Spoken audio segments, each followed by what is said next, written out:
बंधुगण आज भिडियो आम जाना पादर आकृति अनुसार आपणकर भाग्य किपरि होता है। सर्वदा आम देखि था प्रत्येक व्यक्तिर शरीर में किछि ना किछि भिन्नता रही है। आ शरीर आकार अनुसार मनुष्यर आचार और व्यवहार में भिन्नता देखा जाता है। आज भिडियो जाना मनुष्यर पादर भिन्नता अनुसार केउं भली स्वभावर होता पादर केउं आकृति को शास्त्र अनुसार कहुई भाग्यशाली। व्यक्तिर 5 प्रकार पादर आकृति शास्त्र रे वर्णना कराई जहाँ आज आम जाना केउं आकृतिर पाद पाई व्यक्तिर भाग्य केते भल होता है आउ केउं आकृतिर पाद सबुठु भाग्यशाली होता है। सेतिपाई वीडियो को शेष पर्यंत निश्चय देखंतु एवं वीडियो भल लगिले वीडियो को लाइक एवं चैनल को सब्सक्राइब कर दियंतु। बंधुगण प्रथम रही सेल्टिक आकृति। जदि आपणक पादर मझी आंगुठी अर्थात बुढ़ा आंगुठीर पाखरे थिबा आंगुठी जदि सबु आंगुठी ठारू बड़ अटे आउ पादर लास्ट दुईटी आंगुठी समान होता है एमिति पाद को सेल्टिक आकृतिर पाद बोली कहुए। सेल्टिक पादर व्यक्ति बहुत साधारण व्यक्ति अटंती। एही पाद थिबा व्यक्ति मानकु जीवन में सफलता मिलता है किंतु सफल होगा पाई अधिक संघर्ष करने को पड़ता है। एही व्यक्ति पाखरे कौनसी काम किंबा जिनिस बुझिबा पाई अद्भुत शक्ति रही है। एही लोके काल्पनिक जीवन में बंचिबा को अधिक पसंद करिथांते। एमिति लोकंक सहित तांको जीवन साथीर भल रिलेशनशिप सबुदिन पाई रही है। तांकर संतान भी आज्ञा पालन करबा भली होता है। एही लोक कौनसी भी काम को बड़ प्रोफेशनल हिसाब से करिथांते। कौनसी काम को जल्दी जल्दी करबा एमानंकु पसंद न थाए।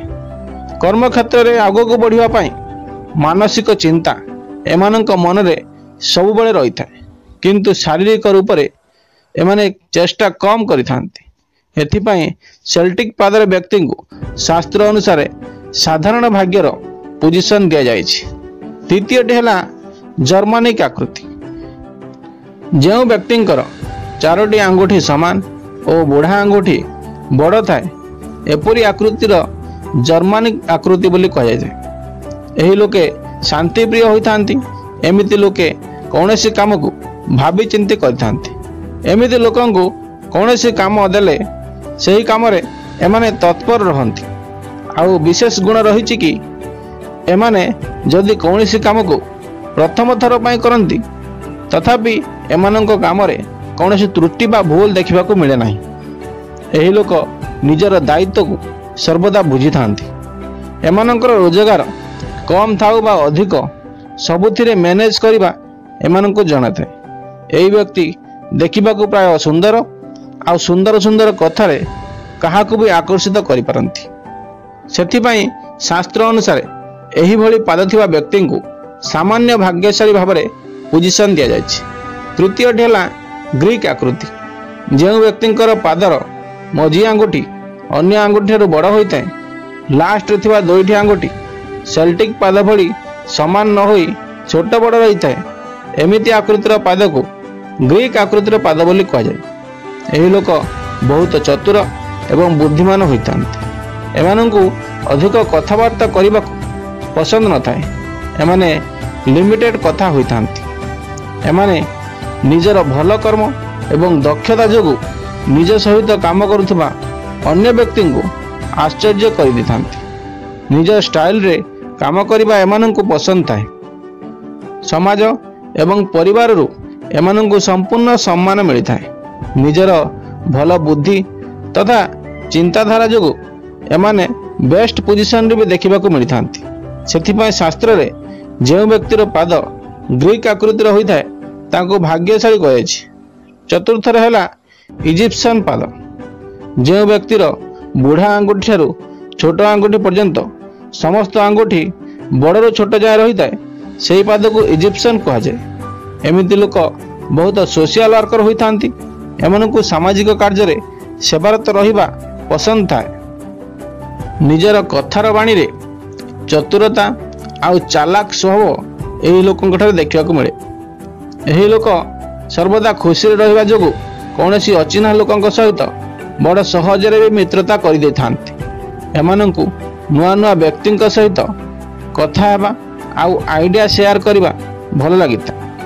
जदि चांस मिले राजनीति रे पाद रखिबा पई ताहाले सही भली चांस हाथ छड़ा करंती नहीं। सावधानतार सहित निजर काम को केमिति संपन्न करा जिवो एमानंकु भल भाबे जଣା पड़िछ। एमिति लोकंक कुंडली रे यदि सूर्य एवं मंगल भल स्थिति रे रुहंती ताहाले जीवन रे श्रेष्ठ पोजिशन पाई थांती। एही व्यक्ति धार्मिक भी होइथांती। सेथिपई शास्त्र अनुसार एही व्यक्ति को 80% भाग्यशाली कहिछि।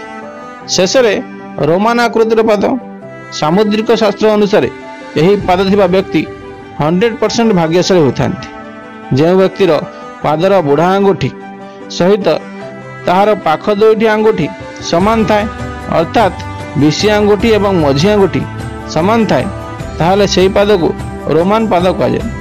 रोमान पादर व्यक्ति माने बहुत बुद्धिमान हेबा सहित आत्मविश्वासी होइथांती। एही लोक कौनसी भी काम को कम परिश्रम करी सफलता पाइथांती। एमाने सबु काम को संपूर्ण करिबारे दक्षता रखिथांती।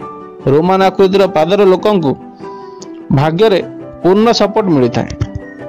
एमाने कम परिश्रम रे श्रेष्ठ पोजिशन लाभ करी समाज एवं परिवेश रे निजर सम्मानित पद बजाय रखिथांती।